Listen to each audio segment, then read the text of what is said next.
Pada awalnya, yakni 1978, YDSP dibangun dengan tujuan menjadi rumah duka. Seiring berjalan waktu, ruangan di YDSP bertambah banyak hingga di 2005 dilakukanlah renovasi, dan total kamar pada saat itu ada 12 ruang duka.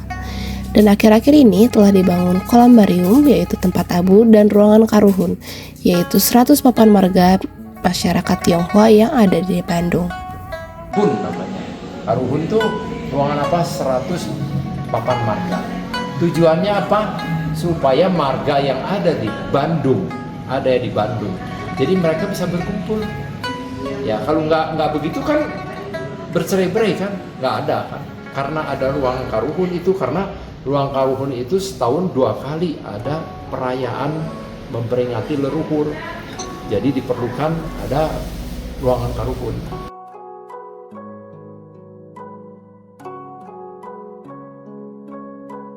Sebetulnya budaya kita tuh dulu tuh waktu saya kecil meriah sekali. Nah, waktu zaman Pak Harto berhenti semua. Ya termasuk mungkin dulu kan ada perayaan kayak Cap Gome, ada arak-arakan itu sebelum Pak Harto ya. Arak-arakan meriah sekali. Nah, sejaknya ada zamannya berubah Harto itu sudah ada dilarang. Makanya dibuat yayasan ini untuk rumah duka supaya lebih bebas. Itu juga tidak semeriah dulu. Itu aja, jadi perbedaannya mencolok gitu. Antara dulu boleh, terus kita juga bisa sekolah bahasa Mandarin, ada sekolah Tionghoa banyak, tiba-tiba ditutup semua sekarang. Sudah ditutup, ya berubah. Kalau menurut saya justru karena zamannya Pak Harto itu terlalu lama.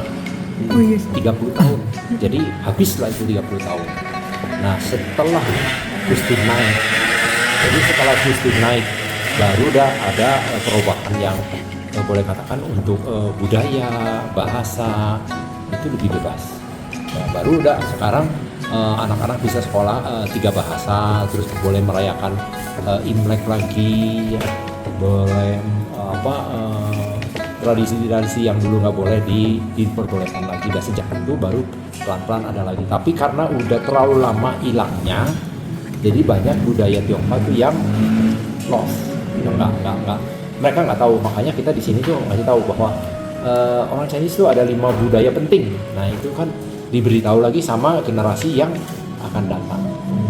Belum termasuk sekarang pengaruh dari mana? Agama. Itu juga efeknya besar sekali dari agama.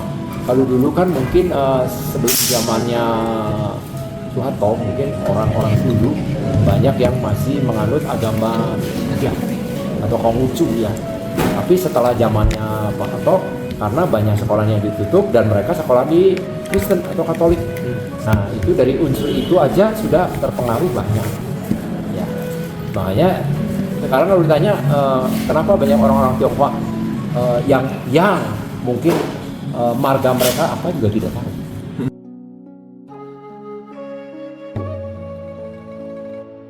Kalau bisa diajarkan sama mereka. Makanya tujuan kita buka di sini ada galeri pun, saya sangat mengharapkan mereka datang ke sini mendengar dan tahu apa tradisinya.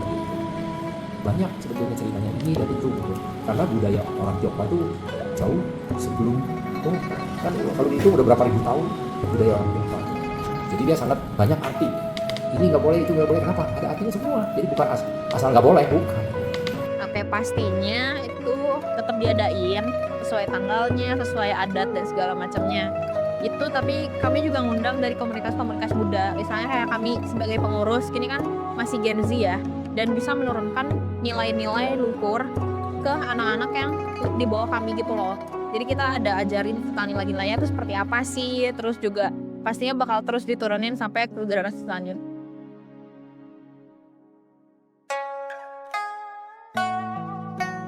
Sebetulnya masing-masing itu punya identitas, jadi nggak usah takut kalau inkulturasi terus nanti takutnya membaur semua.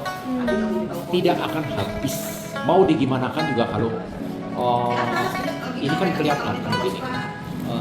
Orang Indonesia ada orang Indonesia punya cara, orang Tionghoa ada orang Tionghoa punya cara. Itu tidak akan habis. Toh sekarang kalau kita belajar caranya orang Indonesia, orang Tionghoa nggak ada salahnya. Orang Indonesia belajar cara orang Tionghoa nggak ada. Contoh apa? Orang Indonesia kalau makan pakai tangan. Nah, itu lebih nikmat. Ada nikmatnya tersendiri. Ya. Sekarang saya tanya kalau pakai tangan gini, bisa nggak makan tangan pakai kuah? Nggak ada. Bisa.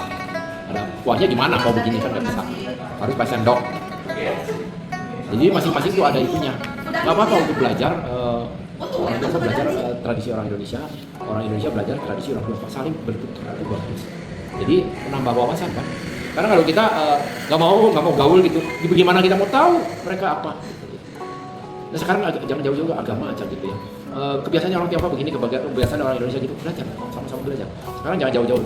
Kalau kita ke masjid, mau ke WC, boleh nggak pakai sepatu langsung ke WC? Nggak boleh. Itu kan udah aturan. Copot sepatunya, menghargai itu. Gitu. Sebaliknya nanti kalau misalnya berkunjung ke gereja atau ke wihara, sama aja, karena ada aturan sendiri. Itu saling belajar kayak gitu, apa itu? Iya, sekarang juga kan banyak yang kayak Hanstu atau yang kalau Chinese kan Hanfu, terus ada yang Sipao dan segala macam baju-baju istiadatnya yang dimodernin. Jadi ada bentuk rapal misalnya, terus yang cowoknya juga jadi lebih modern. Terus juga makanannya misalnya kemarin tuh pernah lihat ada makanan yang apa ya namanya ya, dimodernin jadi kayak bisa khas apa namanya, resto bintang 5.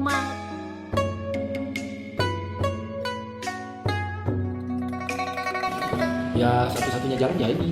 Dengan adanya galeri ini kita sangat mengharapkan mau dari etnis mana, umur berapa, gitu, dibukalah seluas-luasnya, dikasihlah kejelasan keterangan supaya mungkin ya kan yang ke sini berkunjung kan bukan etnis yang semua, bukan tua bukan muda, ada yang mungkin masih sekolah SD tapi udah kelas 5 6 lah baru mengerti kan. Kalau yang masih anak-anak ya kelas 1 2 ngapain ke sini? Enggak ngerti apa. Dan kita justru harapkan justru generasi muda ya mahasiswa ya, yang mereka sudah oke lah gitu, bisa memilih-milih yang mana yang baik, mana yang jelek, benar atau salah. Jadi dengan terbukanya ini baru orang bisa mengerti. Kalau tidak terbuka gini, sekarang kalau saya nggak cerita, apa tahu? Nggak tahu. Sebenarnya cukup banyak ya. Kayak kita tetap ngelakuin tradisi-tradisinya. Misalnya ada sembahyang leluhur, terus juga ada apa namanya tuh Imlek, terus ada bikin bacang dan segala macamnya itu tetap dilakuin. Dan kuncinya itu sebenarnya jangan malu dan tetap lakuin aja karena memang itu kan identitas kami gitu, identitas kalian sebagai pemilik adatnya. Jadi jangan pernah malu.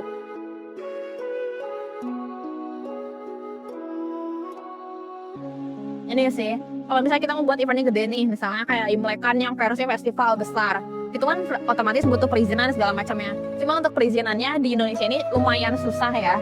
Meskipun memang tadi yang udah disebutin juga, kita tuh sebenarnya udah banyak banget disuarakan tentang toleransi dan segala macamnya. Tapi sebenarnya tetap masih banyak yang menghambat kita untuk melaksanakan acara-acara yang ingin kami lakukan gitu.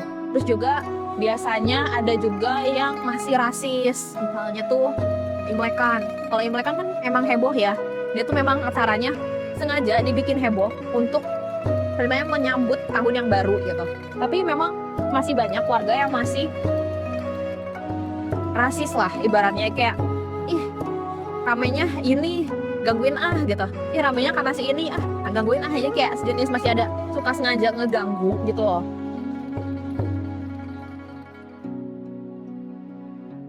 Ya yang paling penting kita terbuka dulu dong. Kita terbuka baru bisa masuk. Kalau kita yang tertutup nggak akan masuk. Nah sekarang saya misalnya sama Bang, sayanya nggak mau terima, bisa nggak masuk?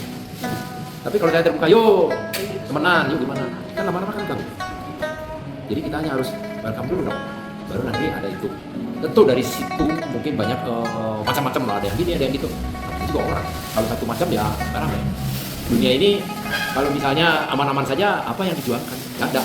Karena justru banyak variasinya, itu baru meriah. Tentunya pernah yang rasis tadi ya, termasuk kayak misalnya kita lagi bikin acara atau justru sebenarnya nggak seheboh itu, cuma makan-makan keluarga tapi ada musiknya kenceng, itu tuh pasti ada aja yang kayak ngeganggu, kayak ngetok-ngetok terus udah hilang dan segala macamnya, itu ada banget. Terus juga kalau misalnya Imlek itu kan identik dengan ngasih angpau ya, dan itu tuh cukup banyak yang tiba-tiba datang karena kamu Chinese minta angpau dong gitu. Terus juga tapi kalau misalnya lagi di kondisi lain mereka tuh nggak ngebaikin kita gitu loh. Jadi tipikal yang kayak datang kalau ada maunya. Terus juga kalau misalnya ada sembahyang kuburan, sembahyang ke leluhur, itu biasanya mereka nggak ngurusin kuburannya sebenarnya. Tapi ketika kita datang, itu biasanya diminta lebih. Mana uangnya? Kita udah ngeberesin loh. Padahal kuburannya tuh kan kotor, kita datang. Yang ngeberesin ya keluarga kita juga. Tapi kalau misalnya nggak dibayar, kuburannya makin acak-acakan malah nanti sama warganya gitu. Terus gimana caranya untuk bisa menghadapinya? Sebenarnya sulit ya. Kalau misalnya mau dihadapin ya udah di titik dimana kalau misalnya kita ngelawan tuh justru kita yang makin kena. Jadi mau nggak mau tetap harus bisa dihadapin, kayak ya udah minta uang, ya udah kita kasih tapi semampunya aja. Terus juga kita kasih paham kalau misalnya ini tuh adatnya tentang ini loh, jadi kita nggak bisa ngasih seenaknya. Jadi kita cuma bisa kasihnya cuma segini gitu. Terus juga kalau misalnya ada di mocking atau diejek soal tradisinya, ya itu mah cuek aja teman-teman. Namanya juga identitas kita sendiri, jangan pernah malu soal identitas sendiri, karena itulah kepribadian dan cerita diri kalian sendiri.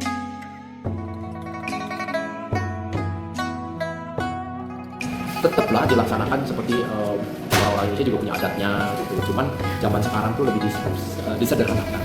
Kalau dulu mungkin kalau upacara pernikahan kan itu juga kan di Indonesia ada sisiraman, ada mungkin apalah banyak tahapannya kan. Di orang Tiongkok juga banyak ada aturan-aturannya. Cuman aturannya itu dulu sama sekarang sudah dipermudah banyak. Kalau dulu mungkin tahapannya banyak, kalau sekarang mah cukup begini. Makanya kalau yang dulu ya, kalau misalnya orang mau nikah gitu ya. Nah biasanya orang tua dari pihak laki berkunjung ke rumah orang tua perempuan, terus untuk membicarakan nanti bagaimana, kapan mau nikah, di mana, terus si perempuannya dikasih kalung, itu diikat ceritanya, terus nanti ada acara mungkin seserahan gitu. Nah yang kayak gitu-gitu sekarang udah disederhanakan. Begitu pula yang sekarang kalau yang upacara kayak kematian.